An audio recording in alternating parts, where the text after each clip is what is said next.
Welcome back. A student by the name of John McKenna. This is the story that we brought you so much of yesterday, and it had such an impact on so many of you. McKenna was beaten by police, no doubt about that. We've seen it on tape. This video was caught on camera. Let me show you again. You see it there. He's coming up to that horse. Police say he had assaulted the horse somehow. He didn't. In fact, he backed away from the horse. It was obvious. Then police charged him and started beating him, as you can see right there. Now, police say they didn't do that. They say the only reason that this young man, this happy young man who was celebrating the fact that his team had just beaten the #1 team in the entire country, Duke University, he went to Maryland, the kid, the student, I should say. Police are saying the only reason he was injured was because he accidentally touched the horse and the horse kicked him. All right, I'm going to be talking to McKenna's attorney at the top of the next hour, but this Maryland student's beating is where we start today with R&R. CNN contributor Roland Martin is joining us now. He's with us live from New York.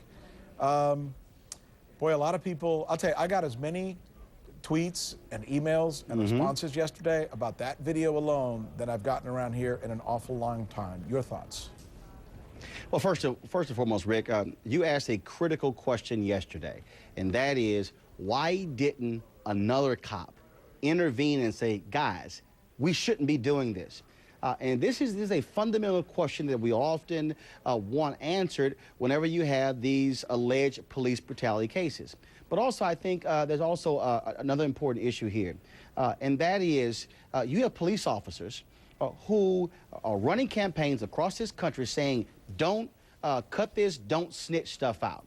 This anti-don't snitch campaign, but police officers do the exact same thing they are imploring people in communities every day not to do, and that is to stay silent, to place a protective cocoon around those folks who you're friends with. It is wrong in the communities where crime is happening, and it is wrong on police forces. Have you ever wondered, as I have, and look, I come from a police family, I have covered the cop beat all my life, I've hung out with these guys and gotten to know these guys.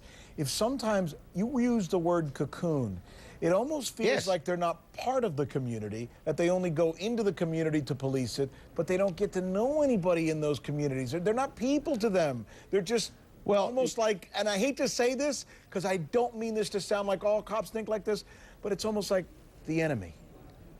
Well, again, that's one of the reasons why Lee Brown, when he was commissioner of the police force in Atlanta, later in Houston, later in New York, launched neighborhood policing, community policing, where people in the community and did not look at officers as being adversaries, and the police officers did not look at the people in the communities as being adversaries. And that is that when they begin to sit together and talk with one another and begin to actually realize that they are, human beings, that you have trust there, and that's the most important thing. And look, that there are honest police officers all across this country, but the reality is this, and every cop has to understand, it is in circumstances like this that gives the good cops a bad name. Oh, and they'll tell you again, that. But again, you've got to have police officers of conscience willing to say that's wrong, and the other officers cannot say you are now walking around with a scarlet letter because you actually said something.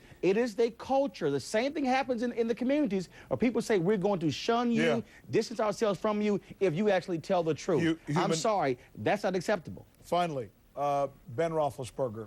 There's a lot being said about this young man out there. He's young. He's done arguably 3 very stupid things, but he has not been charged. Simple question. Right. Should the NFL either suspend or fine him? I fully understand why the NFL, the NBA, Major League Hockey, baseball, they want to protect their brand and their image.